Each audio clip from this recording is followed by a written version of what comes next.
Hulk Hogan. We all know him. We grew up on his wrestling. Fast forward to modern day.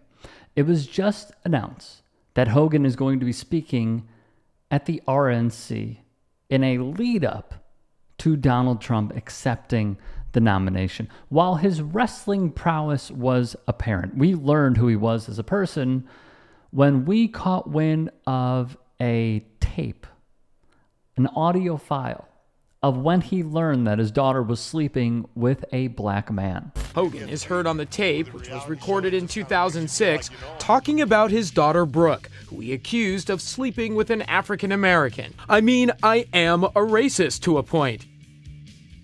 But then, when it comes to nice people and whatever, then says, I mean, I'd rather, if she was going to I'd rather have her marry an 8-foot worth $100 million, like a basketball player.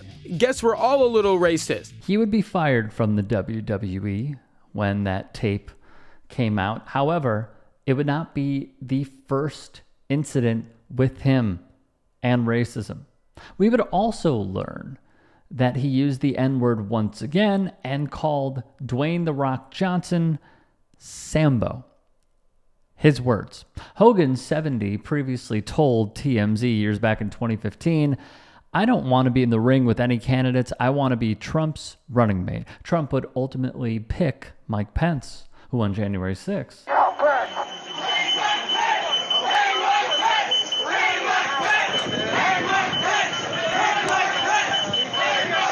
was rushed to safety as a mob of insurrectionists called for the unaliving of the vice president at the time. The Daily Beast would report that Hogan would be speaking and also be joined by the UFC's Dana White. If they needed just something to talk about in the green room. You and Hulk were once good friends. Yeah. What's the likelihood of that ever being repaired? Never. They could broach the subject of dirty business practices they conduct. Let ex-WWE wrestler Jesse the Body Ventura spell it out. He's the one that ratted me to Vince when I tried to unionize. I found that out under federal deposition when Vince was put under sworn, and he didn't hesitate at all. I told my lawyer the story, and in deposition you could ask about anything. And so I wanted to know who ratted me in the locker room because there were no agents, no one from the office was in there when I did it. So it had to be one of the boys. And when my attorney said, Mr. McMahon, has there ever been a union in wrestling? And Vince said, no. He said, has anyone ever tried to? And Vince said, well, I think Jesse Ventura spouted his mouth off about it once before. And my attorney said, did you hear Mr. Ventura? No. Well, then how do you know he did? With no hesitation, Vince went, Hulk Hogan told me. And I didn't show any emotion, but I almost tipped over in the chair because he was my friend. You know, like fighting unionization. That could be one of many things that the two converse over. I mean, here's the thing.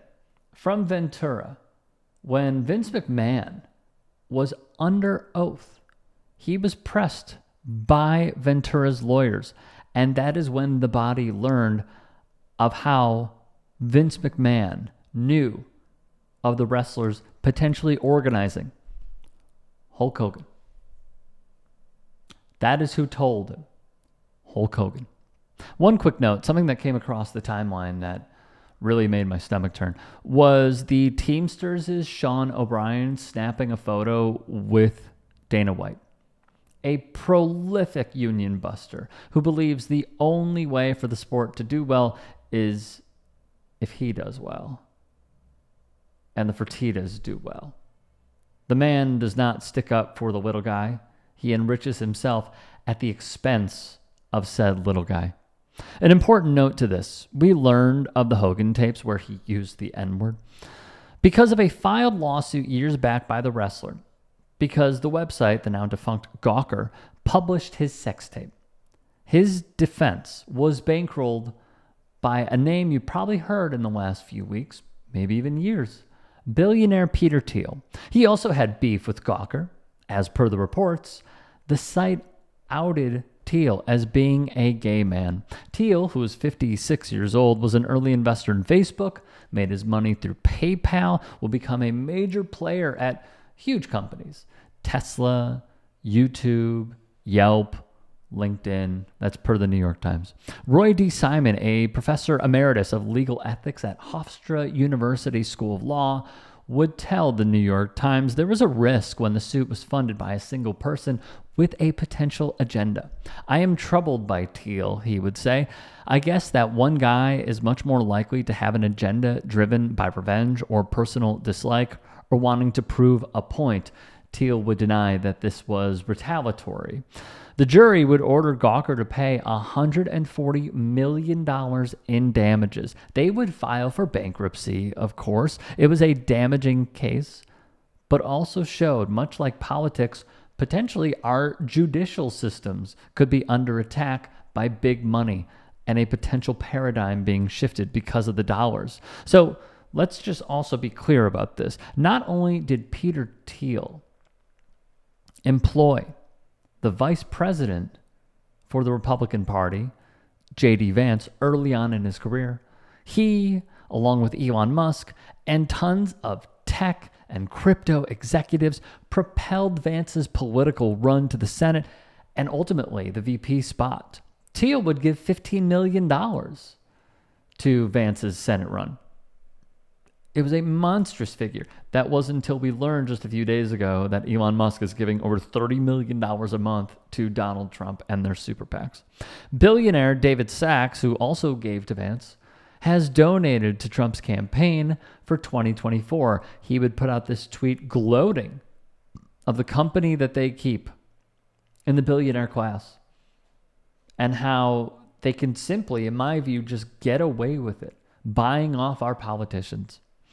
Author and journalist Dave Zirin would recap this. Hulk Hogan is a stone-cold racist, he would write on Twitter. In the last decade, recordings of him using the N-word first made him a pariah. But now, he's going to be a speaker at the Republican National Convention. He's also fully owned by Peter Thiel, Zirin tweeted. So he has more in common with Trump than a spray tan and racial slurs. What this represents to me is the following. Vance's VP selection by Trump serves as the pipeline. J.D. Vance has known Peter Thiel for a while. He was enamored with Thiel when taking in a speech at Yale in the year 2011, because as much as J.D. Vance likes to say, I'm a bootstraps guy, I'm the anti-establishment guy, I am who you guys should pick because I'm an everyday man. He's a through and through elitist.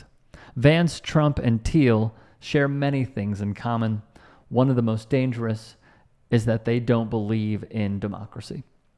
Thiel would write in a 2009 essay, quote, I no longer believe that freedom and democracy are compatible.